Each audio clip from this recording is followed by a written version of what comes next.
This is a story about oil money, family drama, and murder. It's a southern scandal about a glamorous wife, a bitter divorce, a mansion, a 12-year-old girl killed in cold blood, and a courtroom showdown that turned into a media circus.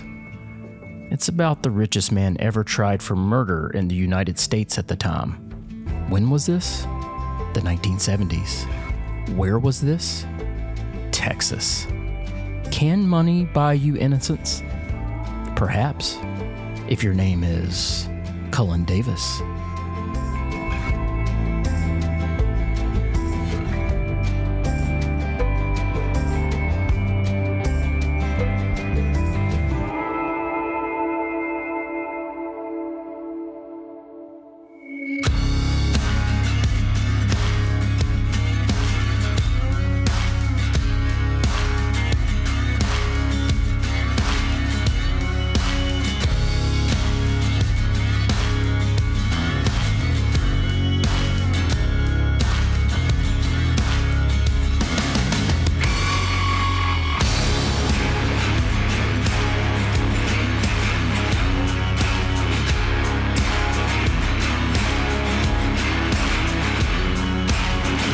Welcome to the Southern Blueprint Podcast. I'm your host, Matt Swift. Today, we're talking about the unsettling saga of Cullen and Priscilla Davis. It's a pretty outrageous story highlighting how the justice system is swayed by whoever has the most money and who, with the right attorney, can walk away from homicide and then a murder for hire plot scot-free. Before we begin the episode, I would like to apologize for the delay in releasing episodes. I know it's been a while. I've been working on getting the new Patreon page and community Discord up and running. My new Patreon is called the Hidden Pond Lodge, which is the Southern Blueprint's new private community. For listeners of the show, you'll now get more than just an episode. When you become a member, you'll receive access to photos, documents, and behind-the-scenes content tied to each podcast. You'll also receive articles that's not on my website. You'll get bourbon reviews not found on my social media.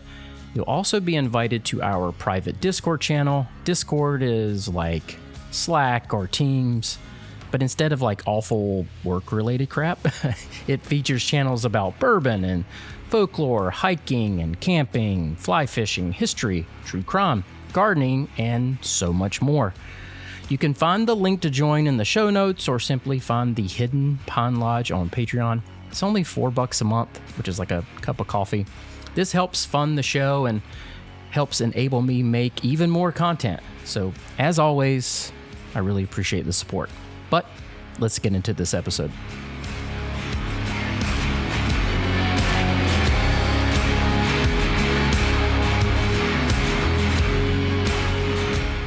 Cullen Davis was born on September 22nd, 1933 in Fort Worth, Texas, and was the middle child of three sons of Kenneth Davis, a wildly successful Texas oil man. His brothers were Kenneth Jr., often referred to as Ken, and William Davis, who went by Bill. Kenneth Davis, the patriarch, was everything you would expect from a self-made oil company executive. He was rough, scrappy, vulgar, and relentless. By the 1940s, he was already building what would become Ken Davis Industries. And by the time Kenneth died in 1968, the family's wealth was estimated at more than $800 million, that's like $6 billion in today's dollars. So it's safe to say that Cullen Davis growing up had access to enormous wealth, private schooling, and the family certainly had, even political connections. Cullen was well educated. He was known to be introverted, serious, and extremely private. He didn't have many close friends, but those who knew him often described him as emotionally cold and obsessed with control. Cullen's first marriage was to Sandra Masters on August 29th, 1962. They had two sons, Cullen Jr. and Brian Davis. The marriage, though initially seen as suitable on paper at least, was not as it seemed. Cullen's family liked and approved of Susan, but things began to falter under the weight of Cullen's controlling and often cold demeanor. Sandra later described Cullen as emotionally distant and not particularly involved with their children's upbringing. Accounts from those close to the couple described Cullen as a man obsessed with power and appearance. Then we have Priscilla. She was born in 1941 and grew up in modest circumstances in Dublin, Texas. She was not born into wealth. She was married twice at a young age, first to Jasper Baker at the young age of 16 in 1957. They had a daughter named Dee, but Priscilla and Jasper's relationship didn't last due to apparently Jasper's infidelity. After that, Priscilla then married Jack Wilborn in 1959, and they had 2 children, Jack Wilborn Jr. and Andrea Wilborn. Andrea will tragically play a key role later on. Cullen and Priscilla met in May 1967 at a country club in Fort Worth, Texas. At the time, as we've just covered, both were married. Cullen to Sandra Masters and Priscilla to her second husband, Jack. Their initial interaction occurred during a mixed doubles tennis match. Following this encounter, Cullen and Priscilla began an affair. Initially, the two were discreet about the relationship, often choosing to meet in Dallas, but before long, their secret love affair was no longer a secret.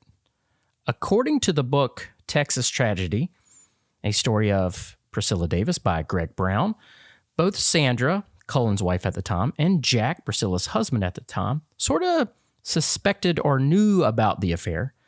They hired private investigators to follow Cullen and Priscilla, and on one particular evening, they discovered them together at the Green Oaks Inn.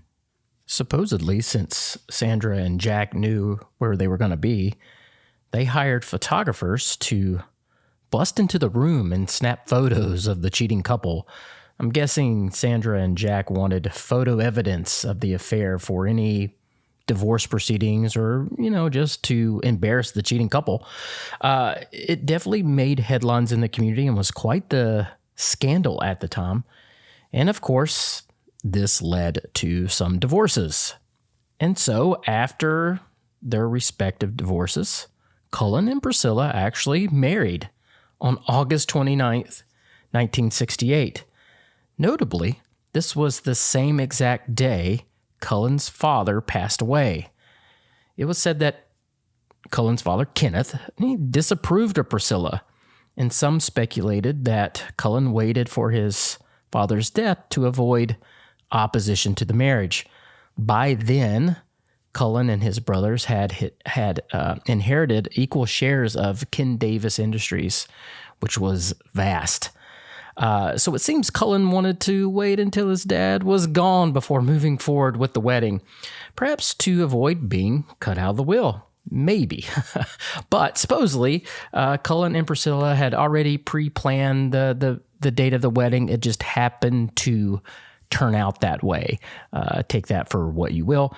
Seems very odd that they got married the very same day that Cullen's dad passed away.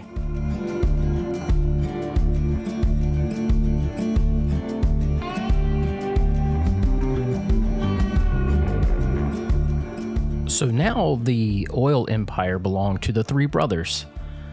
The problem here is that the 3 brothers didn't always see eye to eye on things. Ken Jr. and Cullen did have a complex relationship, but their work ethic was pretty much the same. They both worked long hours in the office, whereas Bill, the youngest brother, would like to go out for drinks at lunch and entertain clients at clubs. This sort of ruffled Ken Jr. and Cullen's feathers.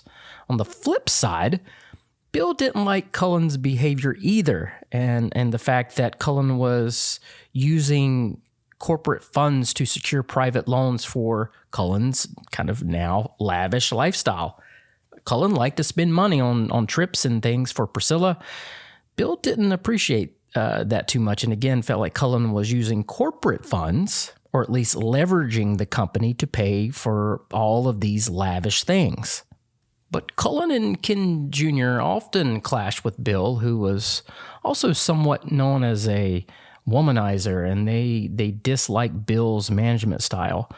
Frustrated by all of the, disagreements and recognizing the dysfunction in their collective leadership, the brothers agreed to dissolve the requirement for unanimous decision-making in company policy. Instead, they decided that a 2 out of 3 majority vote would decide things. And here's where I think Bill got duped. This change in governance effectively allowed Ken Jr. and Cullen to start sidelining Bill, slowly forcing him out of, meaningful control within the family business. Bill, of course, still had his shares of the company, but he was kind of being excluded from essential decisions. And again, it only took 2 or 3 votes, and it seemed like Ken Jr. and Cullen kind of sided a lot against Bill. Bill eventually filed a lawsuit against Ken Jr. and Cullen, allegedly that they were manipulating company stocks and working together, of course, to cut him out of the business.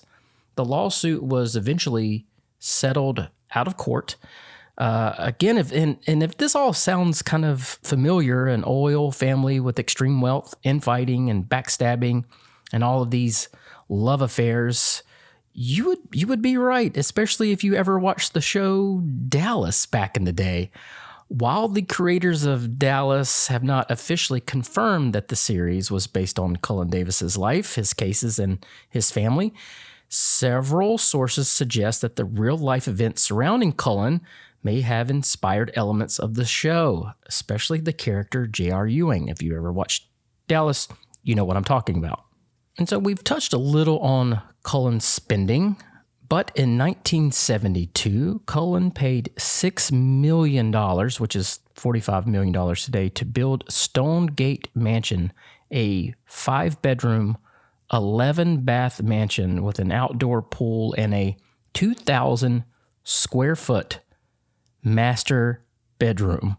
So I have to stop here and laugh because as I'm doing research on this show, I read 5-bedroom, 11 baths, and I thought that was a typo.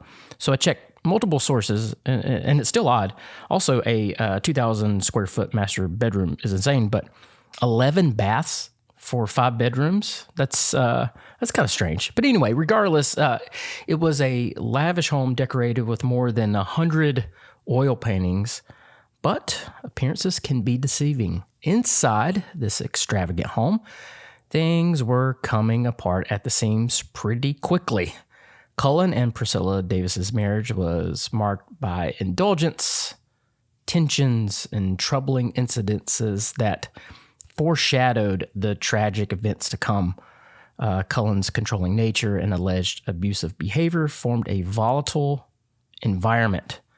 One alarming episode occurred when Dee, then at the time 14 years old, attempted to change the grades on a poor report card. Cullen saw right through this and beat her with a belt. Dee ran away that night to her boyfriend's house. The boyfriend's family, seeing all the bruises, called child services, but nothing really came of it. At the time, things were a little different. But then there was another incident, which involved Dee again. And keep in mind, Dee is Priscilla's daughter, again, 14 years old. But this time, it involved the treatment of a pet cat.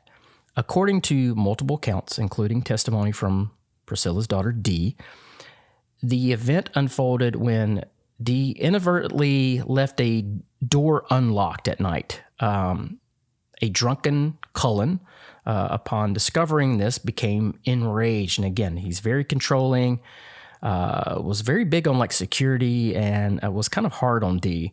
Like I said, he hit her with the belt, and there were some other incidents, small things here and there. But so with this, he woke Dee up to scold her. In a fit of rage, he shoved her into the door, breaking her nose. When Priscilla intervened, holding a pet kitten in her arms, Cullen grabbed the kitten and violently slammed it into the floor, killing it.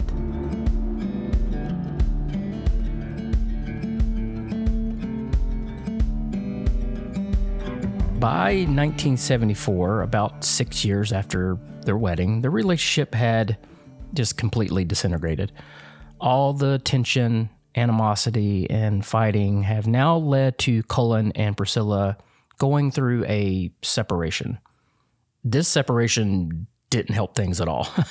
It was also marked by escalating tensions and ongoing allegations of abuse, and both parties engaging in kind of extramarital relationships.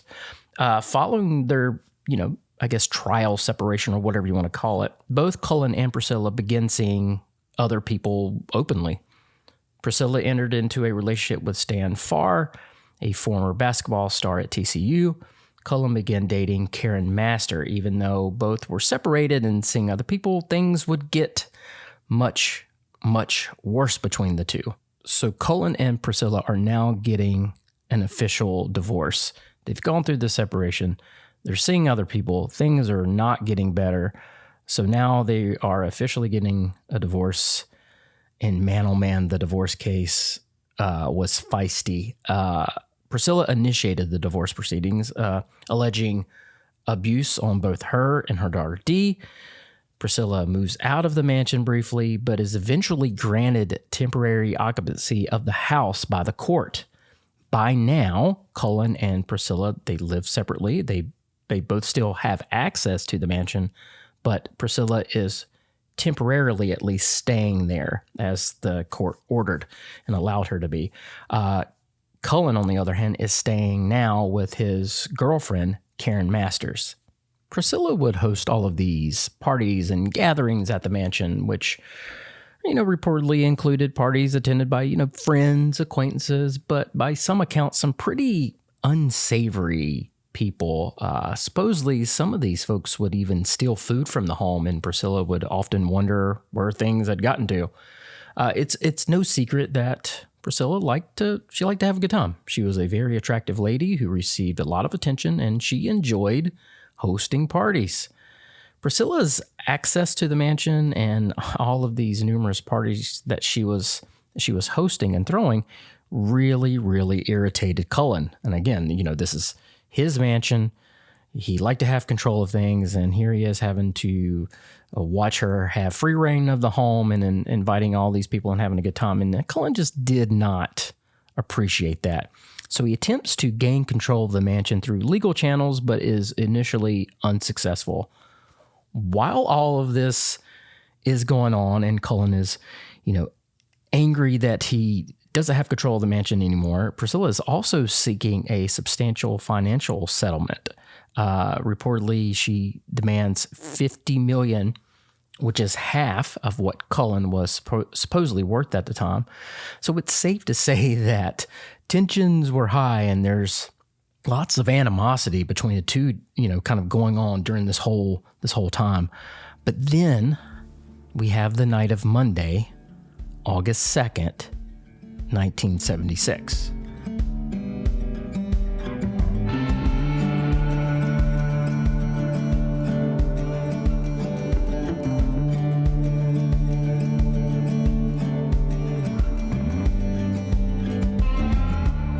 On August 2nd, 1976, earlier in the day, a judge ruled in favor of Priscilla to increase her monthly support payments from $3,500 up to $5,000. Now, in today's money, that's like going from $19,340 to $27,630.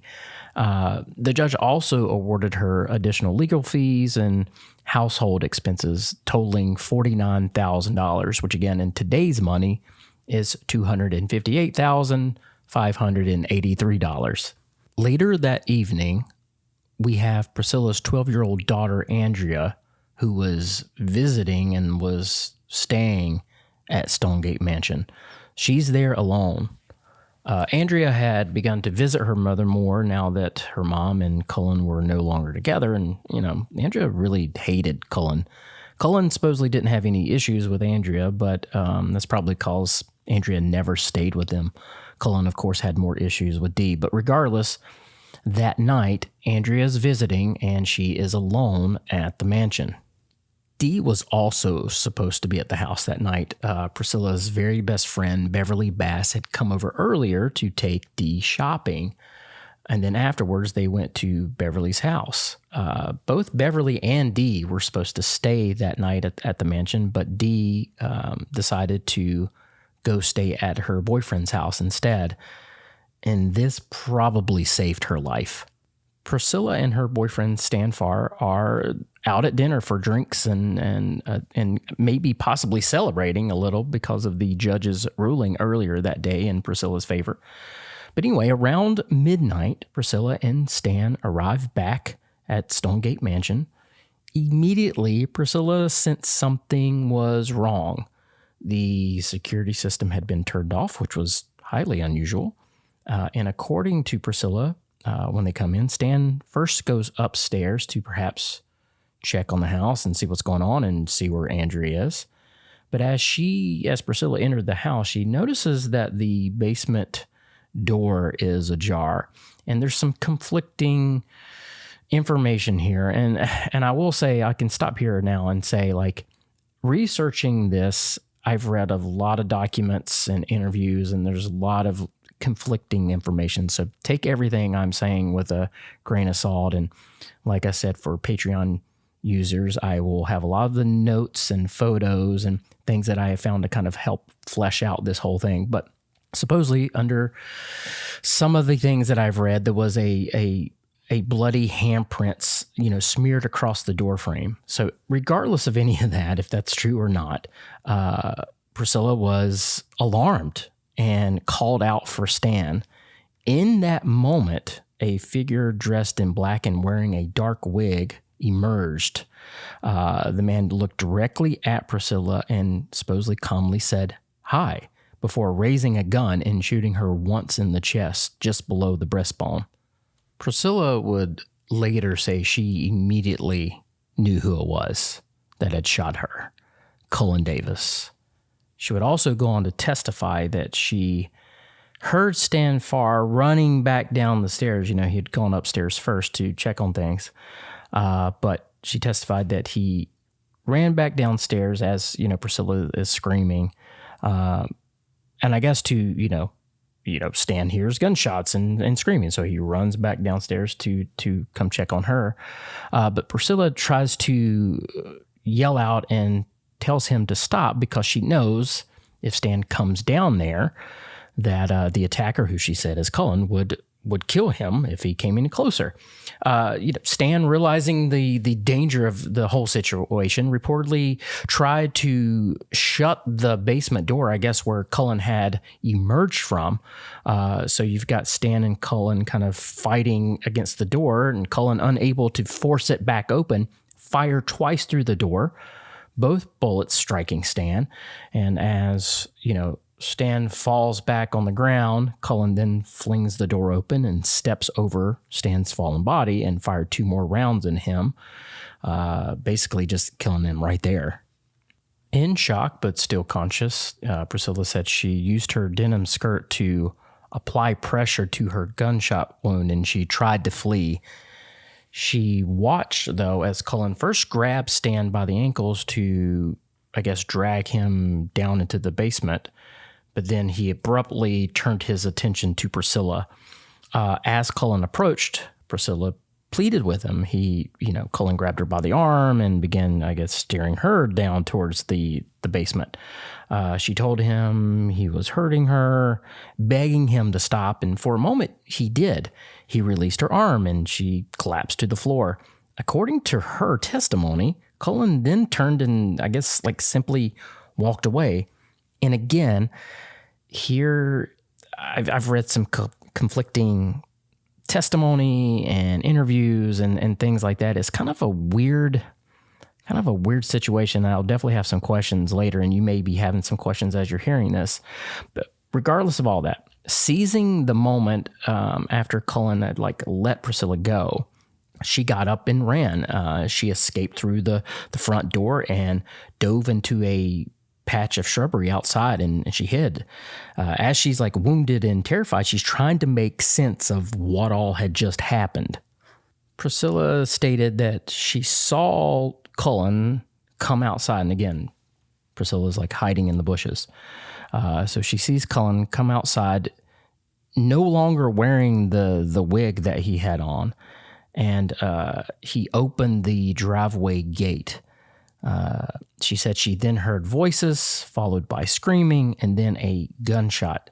At that point, she got up and ran. And again, some of these details still don't make sense to me. Some of these things don't line up all the way.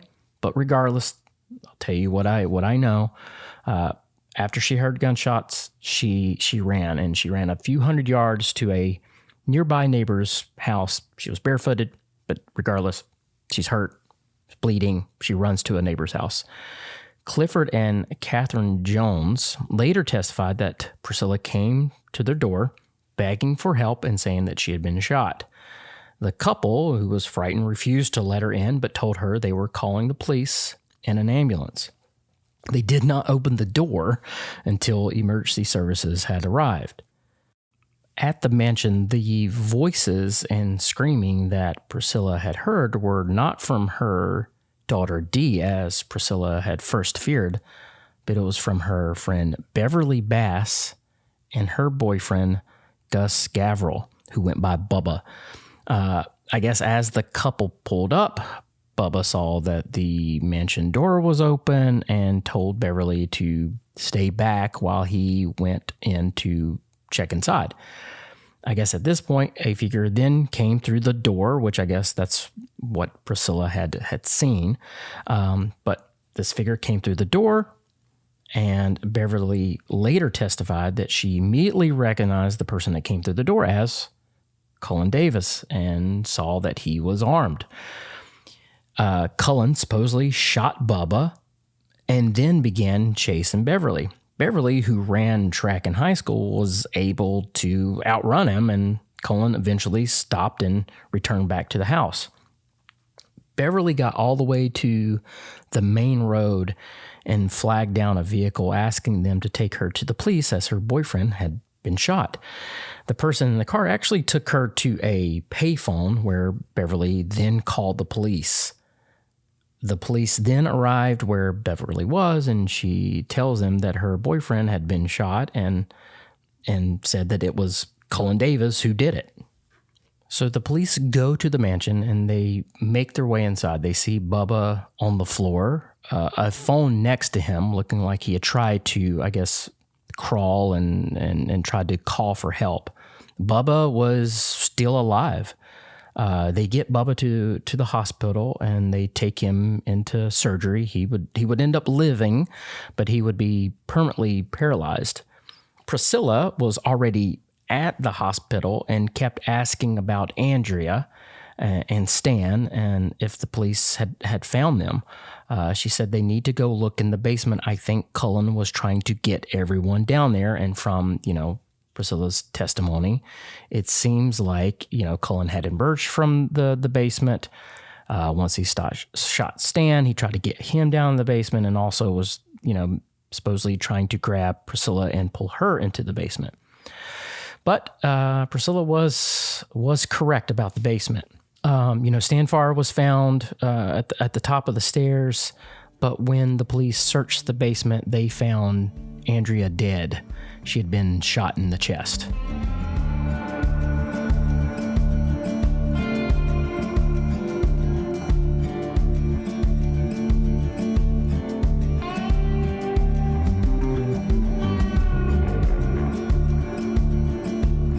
So you have Priscilla Davis, Beverly Bass, Bubba Gavrel, who all have independently identified this shooter as Cullen Davis. With all this information and testimony, Cullen is arrested later that night at the home where he shared with his girlfriend, Karen Master. Cullen said that he'd been asleep in bed at Karen's house at the time of the shooting. Karen said that she had taken sleeping pills and couldn't say 100% sure where Cullen had been, but she had thought that he'd been in bed with her. Cullen wasn't taken in handcuffs, no. He was allowed to dress and even put on a nice sports coat. Within hours, a judge sets bail at just $80,000. So the multi-millionaire accused of shooting 4 people and killing a child is out by the end of the day. Now, Cullen had his own private jet, and law enforcement knew where it was and where it was stored. And just about a month after Cullen's arrest, police, they've been keeping an eye on Cullen, but the police catch Cullen heading to the airport, and he was stopped as he was literally walking up the ramp to get on his plane. Now, Cullen said, he wasn't trying to flee. He was just taking a quick trip to Houston. Seems a little fishy. But anyway, so you would think with that information, how sketchy that kind of looks, with, at least 3 people identifying Cullen as the shooter, you would think this would be an open and shut case. I mean, you've got multiple eyewitnesses, right? But you would be wrong. This was certainly not open and shut. The first trial of Cullen Davis took place in February 1977. At the time, Cullen was one of the most wealthiest men ever tried for murder in the United States. His supposed estimated wealth was well over $100 million, which is $550 million today. Cullen was charged with the capital murder of Andrea, although multiple individuals were shot, of course, and Stan Farr was killed. The prosecution chose to try Cullen first for Andrea's murder. The case ended up being moved to Amarillo, Texas, which was a venue change from Fort Worth. Due to all the pre-trial publicity, this was all over the news. It was a huge scandal, and so they moved the case from Fort Worth to Amarillo. As for the prosecution's case, like I said, they had eyewitness testimony. They had Priscilla Davis, who identified Cullen Davis as the shooter. They had Beverly Bass, also identified Cullen, and you have Bubba. Now, the thing about this too, and what I find a little strange, is that Priscilla said that Cullen was supposedly dressed in black and was wearing a wig, which I find strange, right? Because if you're going to ambush someone, and if you're going to ambush someone and you plan on killing them, you don't necessarily, I would think, need a disguise, right? But that's what Priscilla said. And that was the prosecution's, case, that you have 3 people that were eyewitnesses to this. As far as like the motive of why Cullen would do this, I mean, it's pretty simple. Like the judge had just ruled in Priscilla's favor, to up these monthly payments. Priscilla was living in the mansion. She's also, trying to get at least like half of Cullen's money. So this, all of this had, driven Cullen to murder, Priscilla and Stan and Andrea and probably Dee, just to get rid of the whole family. As for the defense, Cullen was represented by Richard Racehorse Haynes. Now, Racehorse was a formidable attorney. It said during one stretch, Racehorse reportedly won 163 drunk driving cases in a row, which is ridiculous. And it was kind of a rare instance where a defendant had more money and resources at their disposal than the state that was prosecuting them. The defense relied heavily on character assassination. Haynes' main focus was to, at all times, no matter what, attack Priscilla Davis's credibility. He portrayed her as a drug user and as a morally questionable person, suggesting her testimony was unreliable. Priscilla at the time of the trial was in pain, and she was on pain medications because, she'd been shot. But Racehorse tried to use that against her. He also brought up all the parties and hinted that Priscilla got around. She wasn't a great person, and just tried to make her look extremely bad in court. Priscilla herself gave testimony in open court. She was on the stand for multiple days, and again, she's in pain. She'd been shot. She's on all this pain medication, and she faced intense cross-examination from Racehorse Haynes. He hammered Priscilla, and was also stating that there was a lack of physical evidence linking Cullen to the crime. There was no fingerprints. There was no firearms linked to the murder, etc. Journalist Gary Cartwright would later write, most observers agreed later that the case was won as soon as Haynes completed his cross-examination of Priscilla. Priscilla was absolutely vilified. Priscilla's daughter Dee later said in an interview that her mom came home one day from trial and said, "It's now day 17 of the trial, and Andrea's name has not been spoken once." And this is really sad considering this was Cullen on trial for the murder of Andrea, and Andrea's name had just not even come up yet. But it really seemed to be Priscilla was the one that was really, really on trial. The defense also had some, alternative theories.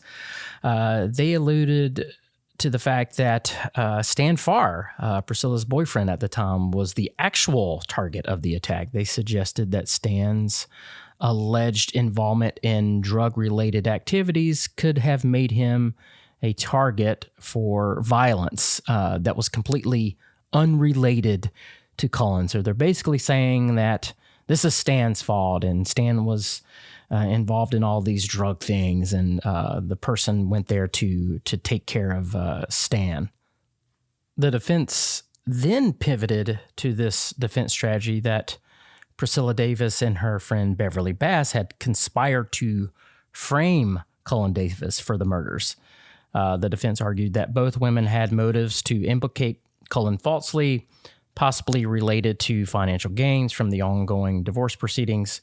They highlighted inconsistencies in their testimonies and questioned their credibility, suggesting that their accounts were orchestrated to incriminate Cullen. Now, I do have some questions myself. Some things and details don't add up. And again, it may just be because I don't have all of the information, but again, just reading some conflicting things. What I don't understand is you've got Cullen Davis, who's dressed up and wearing a wig. I'm not sure why he would need to do that. And then, he shoots Priscilla, but he doesn't finish her off. And I guess maybe because Stan comes in and he has to take care of him. But, he kills Stan and then grabs Priscilla but then lets her go. And I'm wondering if he let her go because he hears a car pulling up.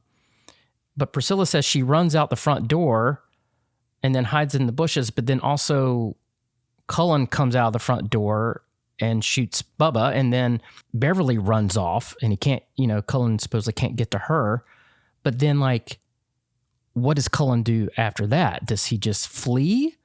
Why doesn't he finish off Bubba, or does he think Bubba's dead? Why didn't he finish off Priscilla? Did he think she was going to bleed out and die? So there's just a lot of weird details, and I don't quite understand everything that happened that night. And I guess maybe the jury didn't either. Now, the defense did offer up an alibi saying that, Cullen during this whole time couldn't have done this because he was at Karen Master's house. And Karen Master, testified that yes, Cullen was at home, but she kind of changed her story a little bit. She didn't mention the sleeping pills, and she was very much adamant, like, yes, he was at home. I know he was at home. He did not do this. So like I said, it's a little sketchy too that she changed her tune quite a bit. But this whole trial was not based on Cullen and what he may or may not have done. It was very much about Priscilla and her, like, the character assassination. And I think that's what really bugs me about the whole thing. It was less about the murder of Andrea and all about Priscilla. It just seemed like once she got on the stand and Racehorse Haynes was able to cross-examine her, that's all it turned out to be. And it's sad that you have Priscilla that has identified Cullen as the shooter, Beverly Bass, and then Bubba all saying it's Cullen, but yet that doesn't matter. It's all about Priscilla and supposedly her conspiring with Beverly to frame Cullen, which kind of doesn't make sense either.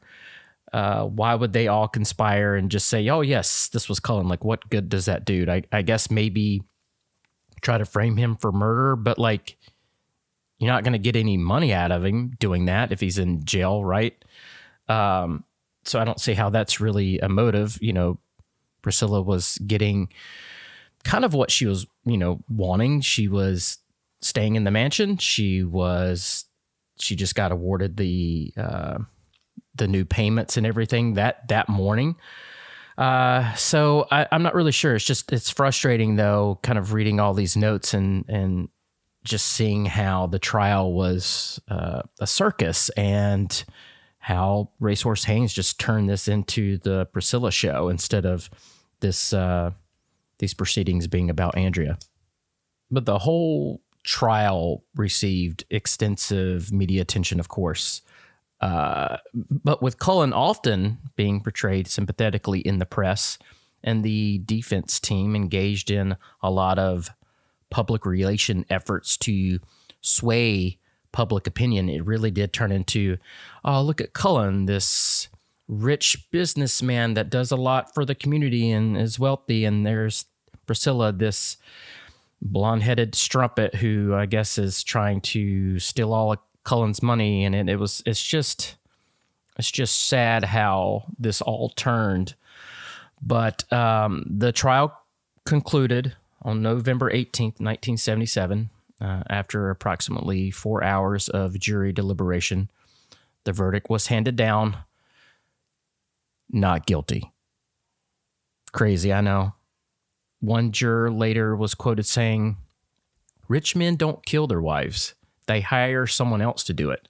I guess suggesting a belief that Cullen Davis might not have personally committed the murders, but could have been involved indirectly, which is just ridiculous. But yeah, so the verdict was handed down, not guilty. Cullen was able to get away scot-free with murder. And you might be thinking, okay, was Cullen then put on trial for, Stan Farr's murder? No. The prosecution had decided to focus solely on the capital murder of, Andrea Wilborn. After Cullen was acquitted of the trial, the state, facing challenges of a previous loss and the complexities of the case, chose not to pursue additional charges related to Stan's death or even the attempted murder of Priscilla and Bubba Gavrel. This decision was influenced by, substantial resources already expended during the initial trial and just the difficulties in securing a conviction without new evidence. There was no new evidence. And again, Cullen had all of this money at his disposal for defense, and the state at the time just didn't really have the resources or the means to continue the trial, and there was no new evidence.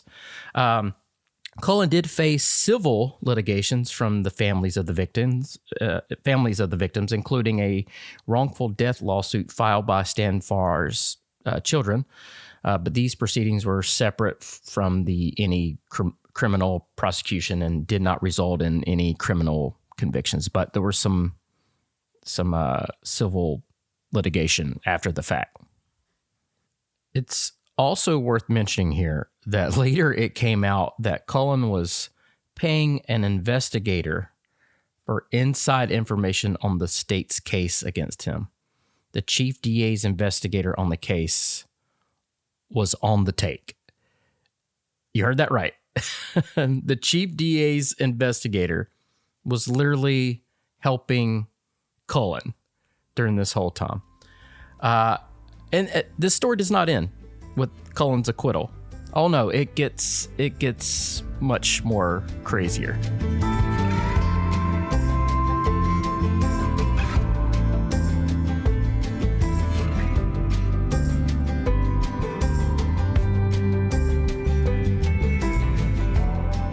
In 1978, Cullen Davis, already acquitted of murder charges, became the focus of a new investigation when his associate, David McCrory, approached the FBI with alarming information.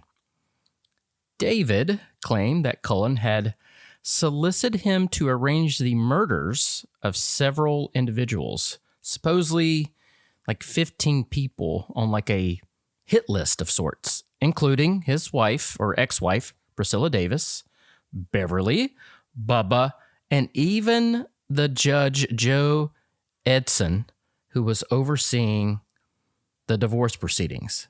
Upon receiving David McCrory's report, the FBI initiated a sting operation to gather concrete evidence. So the FBI took this report pretty seriously, and they put together this sting operation. They equipped David with a hidden recording device to capture conversations with Cullen. In a meeting on August 20th, 1978, David met with Cullen in the parking lot of a Coco's restaurant in Fort Worth, Texas. During this meeting, David presented Cullen with photographs showing Judge Edson appearing to be deceased in the trunk of a car. You see, the judge had actually agreed to be in on this sting and had literally covered himself in ketchup and got into the trunk of a car and was photographed to try to convince Cullen that this murder had been carried out. Cullen, during the meeting with David, supposedly nodded in agreement and handed David $25,000. All of this is captured on recording, but gave David $25,000 for this supposedly murder.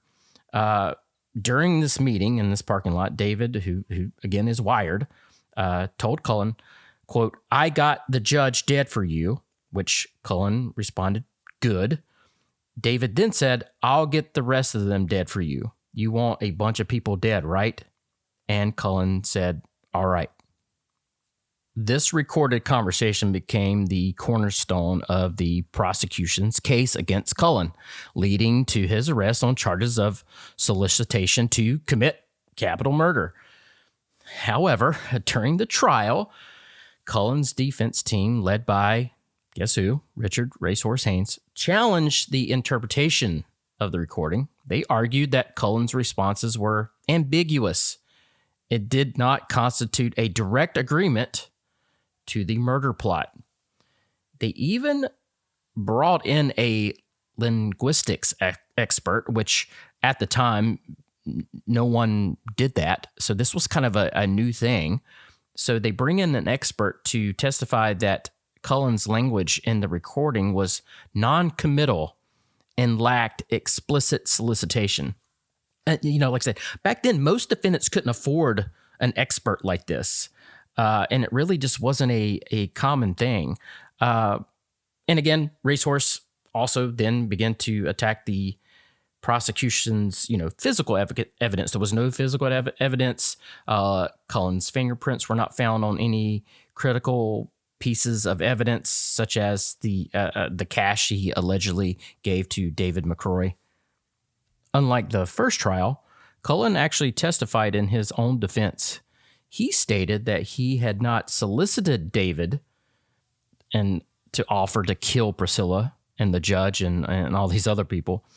He claimed it was a plot orchestrated by, listen to this, this was a plot orchestrated by Priscilla to frame Cullen.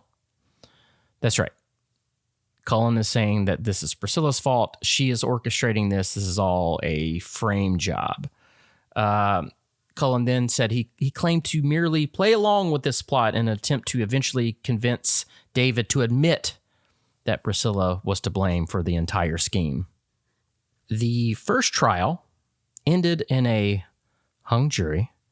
They deliberated for 44 hours and then were just hopelessly deadlocked.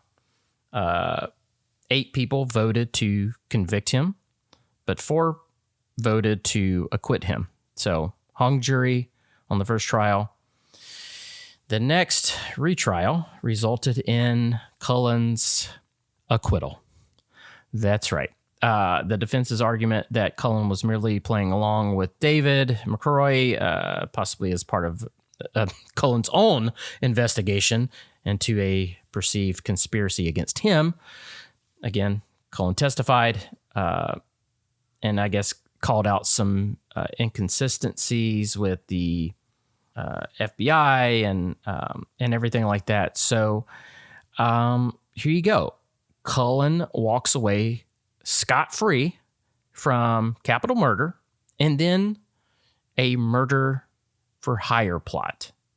And as you may remember, there's also a divorce case that's happening while all of this madness is going on. And of course, Cullen pretty much prevailed in this as well. He got his beloved house back and only had to pay Priscilla around $3 million, which was a fraction of what she was asking for. Remember, she was going for half, which was like $50 million. Priscilla and Jack, Priscilla's ex-husband, they did file a $16.5 million wrongful death lawsuit. The civil trial commenced in May 1986, but concluded with a hung jury, resulting in a mistrial. Cullen was not held liable for Andrea's death in civil court. So looks like Cullen just keeps getting out of pretty much everything. In a separate case, interesting enough, the children of Stan Farr, John and Heather, they, like I said, mentioned before, they filed a wrongful death lawsuit against Cullen. This was back in 1990 and 1993.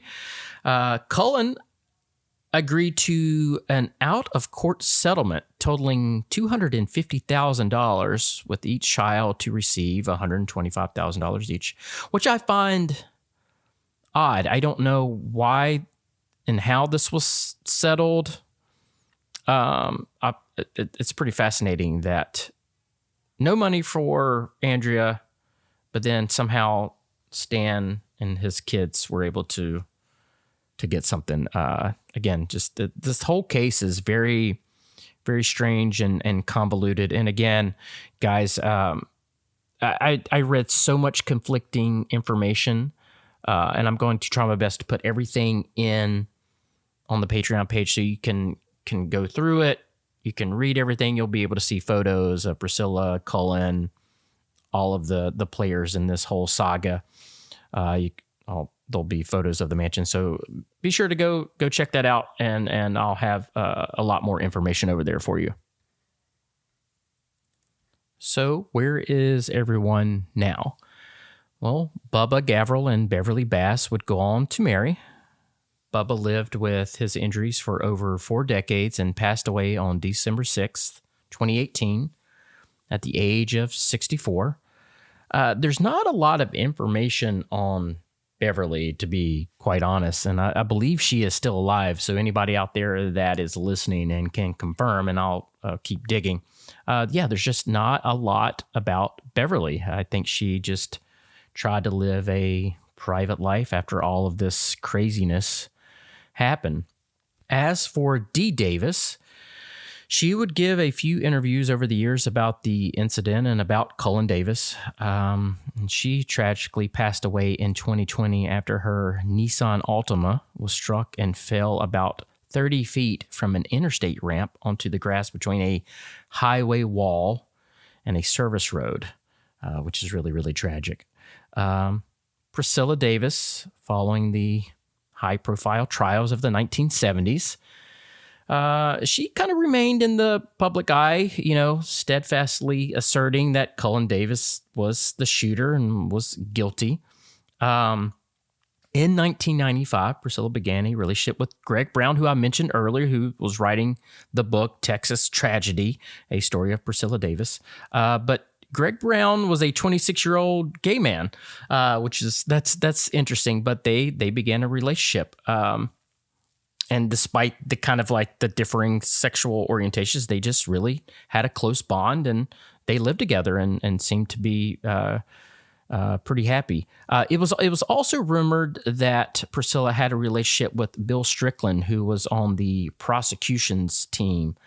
But the two really didn't want to take things further because they thought it might muddy the waters during the whole court proceedings. It just seems like Priscilla was she's very beautiful. Again, you'll be able to see photos of her in the Patreon.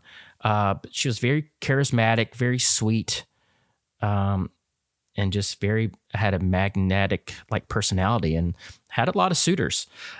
Sadly, Priscilla battled breast cancer and passed away on February 19th, 2001. She was 59 years old.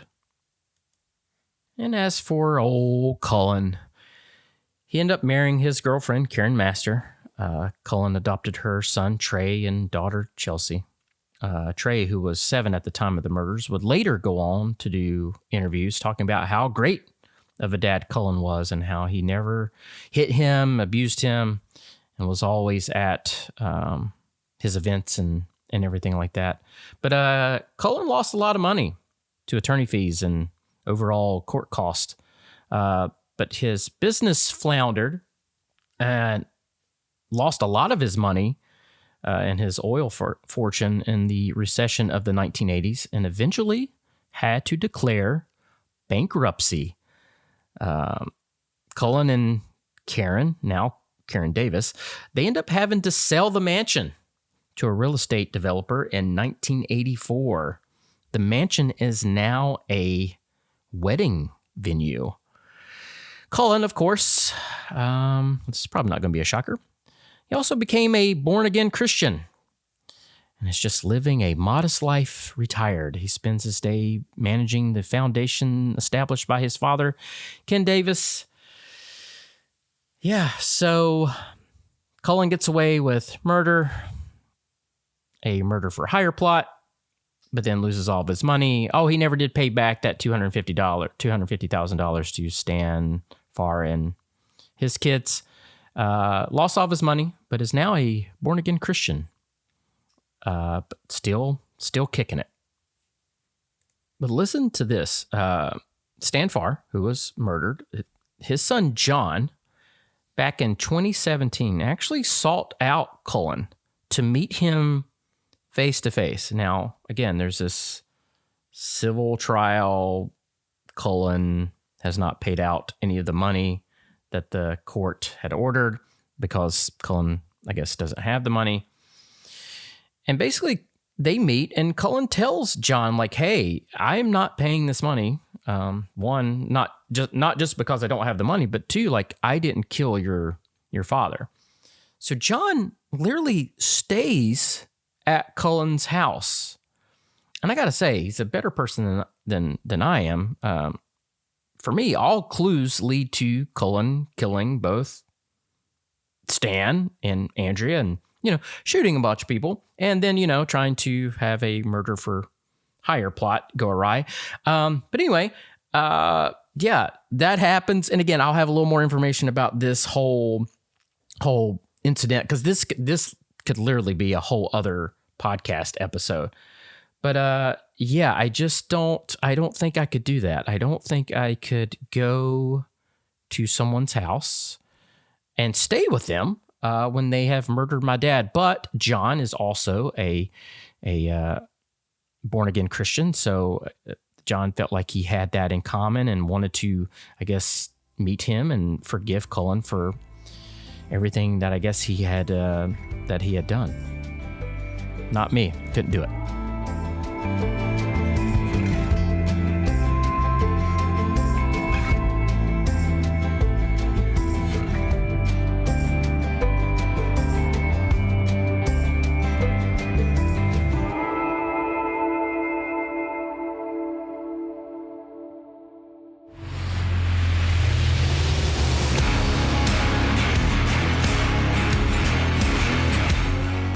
And there you have it. The Cullen Davis case remains one of the most infamous legal dramas in Southern history. A story of oil money, betrayal, murder, and 2 trials that stunned the nation. Decades later, the bodies are buried, the mansion is gone, but the mystery still lingers. If you enjoyed this episode, be sure to subscribe to the Southern Blueprint podcast. Leave us a review and share the show with someone who loves a good Southern true crime saga. Again, join the Patreon page at the Hidden Pond Lodge. Lots of notes, a lot of other cool stuff, articles, and we even have a book club. That's right. For $4 a month, you get all of that. Plus, get access to the private Discord where you can chat about all types of cool topics. And guys, thanks for tuning in. And I will see you later.